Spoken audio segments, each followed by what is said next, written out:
fans. If you'd like to hear about my favourite books, keep watching.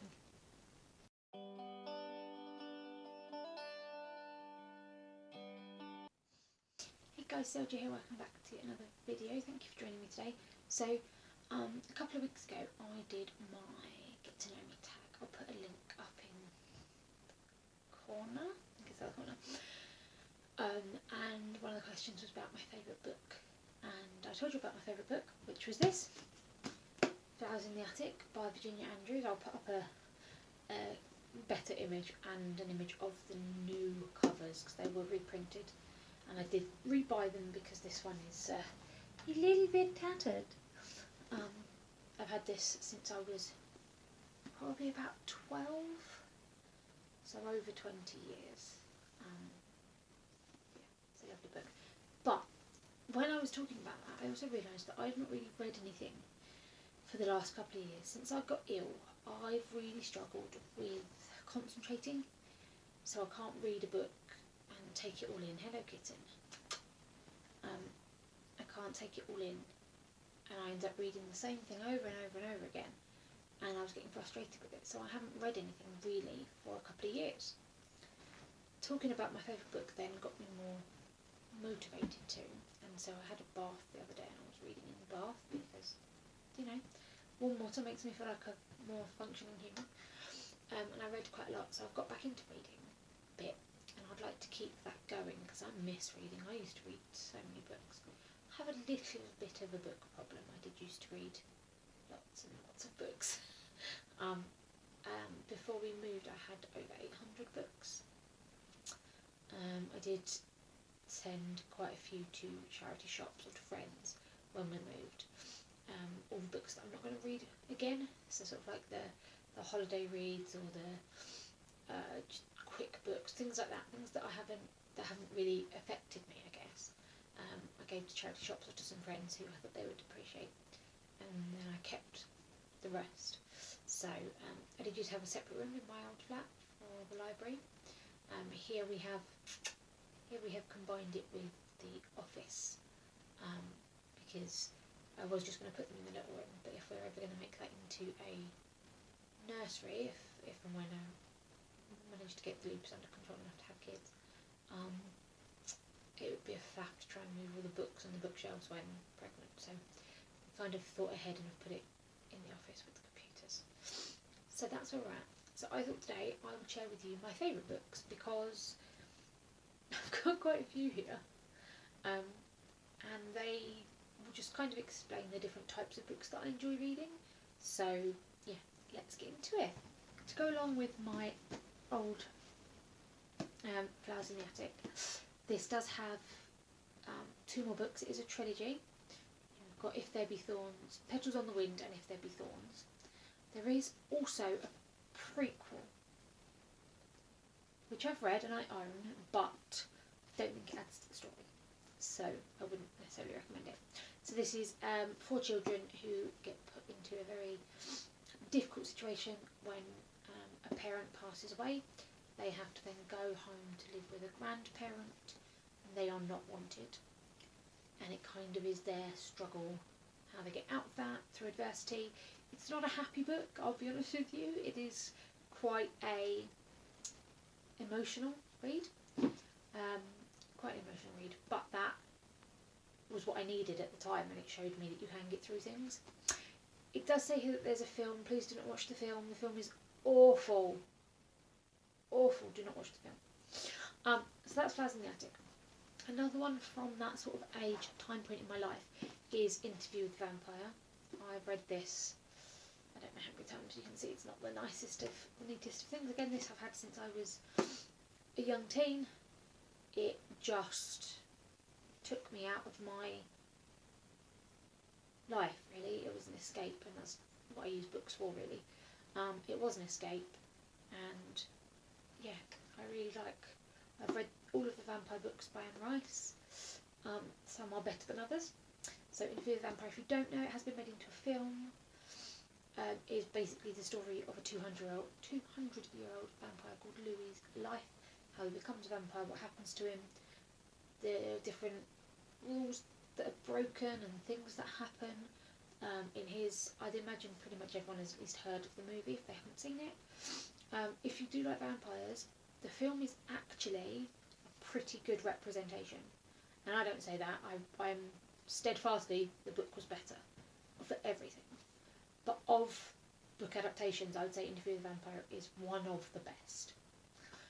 So yeah, that's that. Right. So moving on from ones that from when I was younger, I kind of have two or three main groups of things that I read. So the first sort of book I read are the fantasy novels, usually trilogies, at least two to 5 books series. Those are one of my favourite types. And so I've got a couple of examples for you. So the first example, I have these by Maria Snyder. So we have Poison Study, Magic Study and Fire Study. These are brilliant. The thing that I look for in books is I like things with magic, varying different types. It doesn't need to be like the traditional magic, but any type of magics. And usually the premise with these kind of books is there's a person who has magic that shouldn't have for whatever reason, because it's forbidden or because it's very rare or because only the aristocracy have it or what have you, and then it follows their life. And one of the best parts about these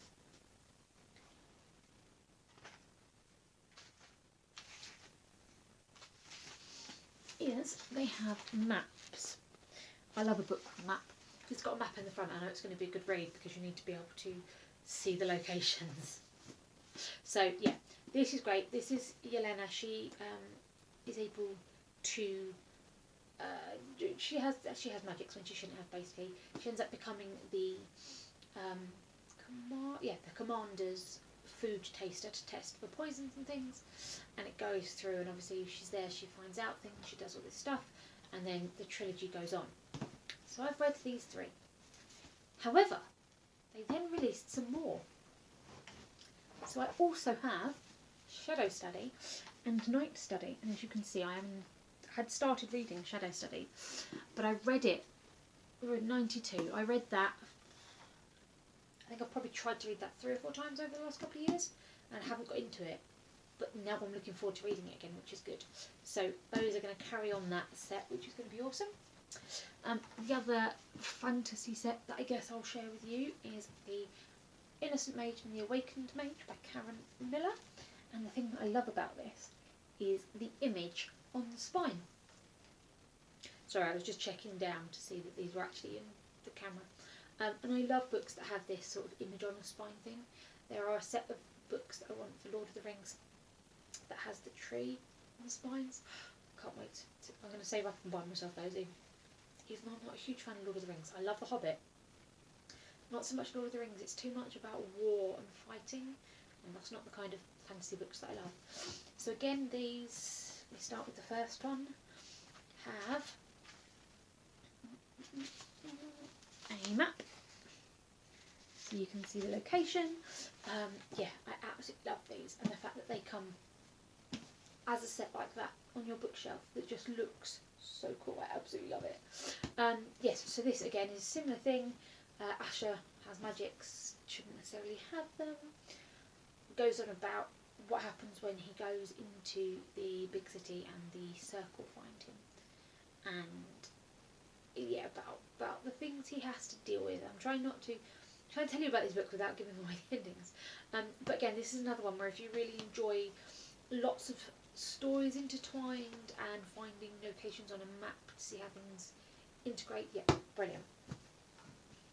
The second type of book that I enjoy are the sort of real life biographies, and I don't mean like a famous person's biography.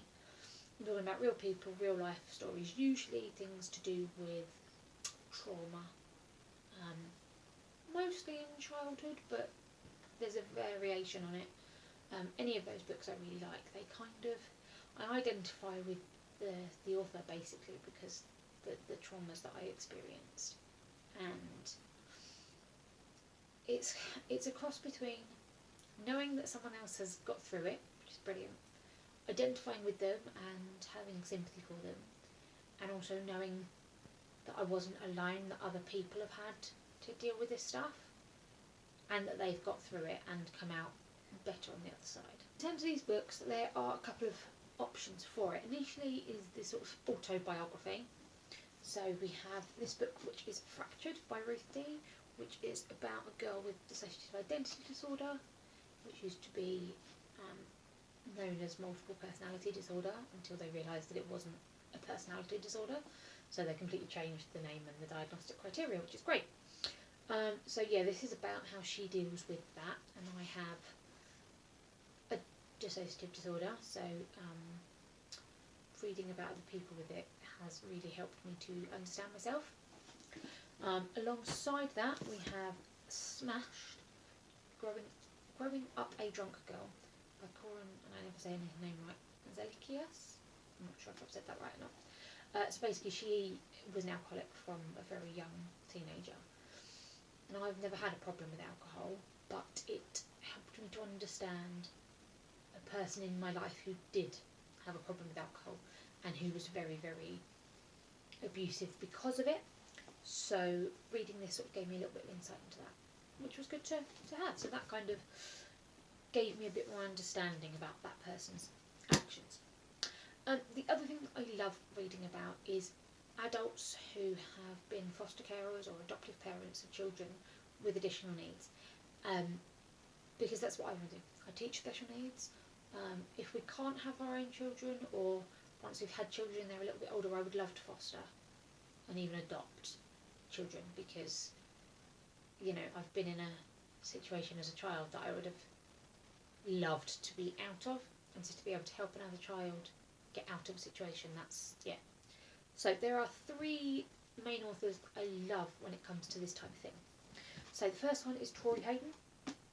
She is an SEN teacher, and she discusses with so much respect and understanding about the children that she works with. So Ghost Girl was the first book of hers that I read. It's about a girl with selective mutism, and it just, she is like, it's so real, even though she's being really respectful. She doesn't, she's honest. She doesn't obviously give away names and dates and places and things, but it's something that I really appreciate, because it's something I would love to do. Then we have Kathy Glass, who is a foster parent for children with additional needs. Cut was not the first book of hers I read, but it's one that affected me. I can't even speak today. Affected me deeply, because the child that she fosters self-harms, and I self-harmed for a long, long time because of the trauma that I'd experienced. And so reading it, seeing an adult's perspective on a child who self-harms was really eye-opening, because obviously I'd only seen it from my viewpoint, and I knew why I did it and what and all of this, but to see it from an adult's perspective of a child doing that was really eye-opening, because in the situation that I was in, I didn't have an adult to support me through it, so it was interesting to see an adult's perspective on it. And she again writes so well, with complete dignity and respect for the children. And then a more recent find is Casey Watson, and she's very similar. She does fostering for children, and I've only read a couple of her books, but she is very much similar to Kathy Glass, Tori Hayden, in the way that she talks about the children. She is respectful, she gives them dignity, but she is honest, and it's lovely to read. This one is the only physical book of hers that I own.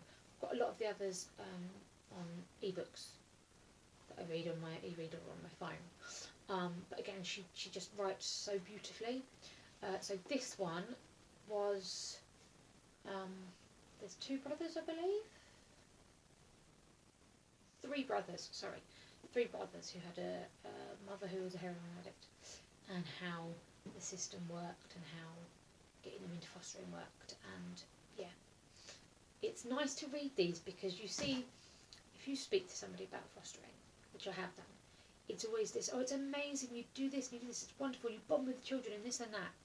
And these show that yes, you do bond with the children, but that it's not smooth sailing. And I think these give a far more accurate representation of what it's like to be working with children with additional needs, be them behavioural, psychological, emotional, because they need more. I know that from working with them, so being able to read books like this has really opened my eyes with that. So those are my two sort of main genres that I read. Obviously they're both quite heavy, so if you read one of the fantasy series, you're engrossed inside the world, you've got maps, you've got characters, you've got all this thing going on.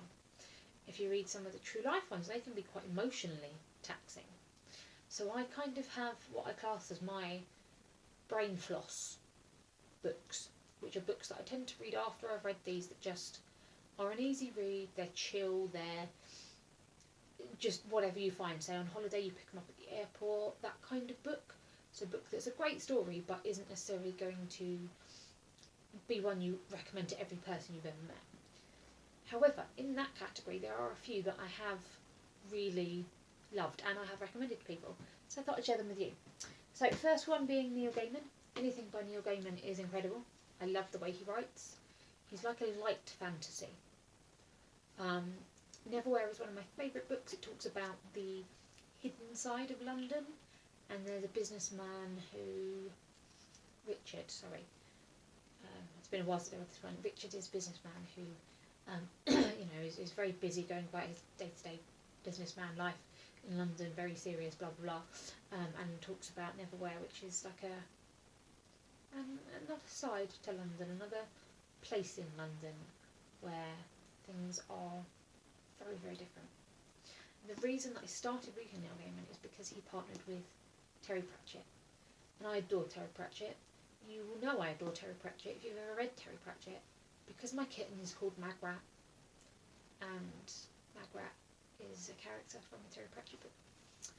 So I think in terms of Terry Pratchett, why did I not pick up a Terry Pratchett book? That was silly of me.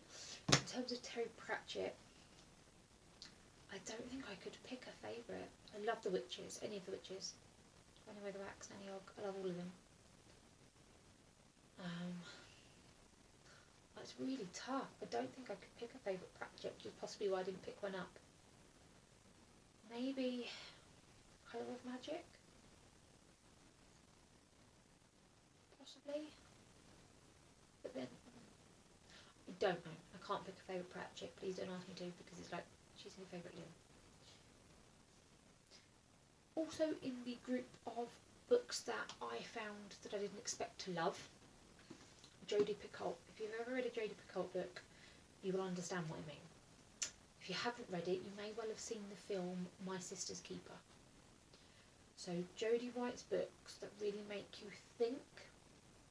So for example, My Sister's Keeper, if you've not seen it, there's two sisters. The older sister was very ill, so they had the younger sister in order basically to help keep her older sister alive. So she was the perfect donor, blood donor, blood transfusions, platelets, anything that she needed. The sister was effectively the perfect donor for her. And the story in My Sister's Keeper talks about how when that sister comes of age, and what sort of happens when she starts thinking, okay, but what about me? That's kind of how that story goes, and you have the parents who side with each daughter, and it's a very emotional book, and it makes you think, if I was that younger sister, what would I do? If I was the older sister, would I want my younger sister to just be there to keep me? Do you know what I mean? So she makes you think. This is my favourite Jodi Picoult book, Change of Heart. It is, it's another one that makes you think. So basically, this guy. So there's a family, 2 children, mum and dad. The mother and the husband and older daughter are murdered. Guy goes to prison, blah blah blah. 12 years later, the younger daughter, who has a heart defect, needs a heart transplant. The only transplant available for years, because she's way down the list, is the heart of the person who killed the husband and older sister. And it's a thing of, as a parent, would you take the heart of the man that killed your family to save another member of your family? And it really, really does make you feel and think about what it would be like to be in that position, and like evaluate both sides of the story. So that's why I love Jodie Picoult. Additionally, in that group is The Curious Incident of the Dog in the Nighttime. This book is incredible. Now, I work with children who have been diagnosed as being on the autistic spectrum, and that includes people with Asperger's, although technically Asperger's doesn't exist anymore, which I disagree with, but that's another story. So this is the viewpoint of a young boy who has Asperger's, and there was a dog on his street murdered, and his reaction to it basically, and how he moves on. And it is incredible. You read the book and it's like being back at school with the children that I work with. The mannerisms are explained so well, the way of thinking is shown so well, and they did turn this into a stage show. And I saw the stage show 4 times because it was that good. I cried every single time because it's so realistic. And the actors who played the boy in the show are incredible. They have the mannerisms, they have the logic. It's incredible, absolutely incredible. It's just like being in work with those sort of children. And I love that that has been made more mainstream now, because I think a lot of people hear autism and are scared, and they really shouldn't be. So, yeah, this is another great book. I absolutely love it. It's really, really good at following the way this boy's mind processes things. And you read it and you think, well, of course you wouldn't do that. But actually these children would, because that's the way their brain works, and it's fascinating and wonderful. And then the last sort of book which really personifies this group for me is called The Ballroom Class. This is an easy read, brain floss, holiday, chill book. I loved it. So a couple are getting married and they go to a dance class so they can learn how to dance, to do their first dance even. Her parents or his parents? Her parents go to the class as well, and it basically just talks about what happens when you dance with someone. You are very intimate in ways that you wouldn't necessarily be in front of people. You know, there is a lot of this sort of like body contact and how you relate to each other. It's, you know, there are people do call sex horizontal dancing for a reason. You know, the majority of dancers, people you see on Strictly, for example, people that compete, end up marrying each other because they are so emotionally, physically attentive to each other. It just happens that they usually fall in love. The reverse of that being, say they are married to somebody else, dancing with someone full time can often create rifts in that relationship because of the bond you have with your new partner. That's why, you know, they say the Strictly curse, but that's why some of the couples on Strictly have broken up or got together because of that intimacy that you have. So this book discusses that with her parents and the couple that get married. So that's really great fun. So those are 3 of my really sort of groups that I read. And then I just have a couple of other books which are, I can't explain them, they just are amazing. You know, so Grimm Fairy Tales. It's the leather-bound book, which always just feels and looks so good. But Grimm Fairy Tales, this is how fairy tales should be. None of this happy, they live happily ever after, fairy tale Disneyness. Don't get me wrong, I love the Disney stories, I really do. But this is how fairy tales should be. I have read Grimm Fairy Tales all my life, and this beautiful, look at it, look how beautiful it is. I love it. This book is just gorgeous. Yeah, I love it. And then the final one, which will come as no surprise after you, if you've watched my video that was all about me, is the Peter Pan and Wendy. So this is how the original Peter Pan was named, Peter Pan and Wendy. I absolutely adore this book. This is the centenary edition. It just has, I'm going to show you some of these beautiful images. It is just gorgeous. And they're all the way through. It is just, yeah, I love Peter Pan. I have a tattoo. You because Peter Pan is my favourite story. Yeah, so this is just one of my loves. So yeah, that's the books that I enjoy reading. Those are my 3 sort of main groups of books. If you like any of them and would like a bit more information, let me know. Obviously I've tried to explain them without necessarily giving away any details that would ruin the story if you want to read them. If you like similar books and would want any more recommendations, let me know, because I have plenty more on my bookshelves. I'll stick up a quick click here of my bookshelves. So if any of these do pique your interest, let me know. I'll give you some more recommendations. If you like any of these genres and you have some books you want to recommend, then please do. I would love to hear them. Yeah. Thank you very much for joining me today to look at the books. I will pop on my weight for this week down here. So this week it was 16.1, so technically I haven't lost any weight since last week, but this week was the week that I'm being female, so yeah, I tend to not worry if I haven't lost weight this week, because it usually drops off by the following week.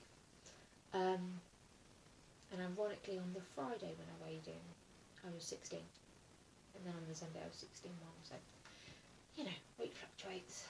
I'm hoping next week that I'm off, I will be able to be doing some more Zumba because it's half term, so hopefully I'll be able to get a bit more exercise in next week, which would be good, because I don't have to be, up and awake and functional for the first 3 days. So if I do Zumba and I'm out for a day, fine. Yeah, so that's me. I will hopefully see you next week for a bit of a catch up.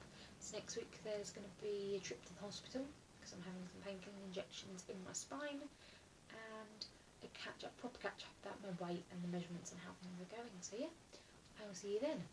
Loopy love. Bye.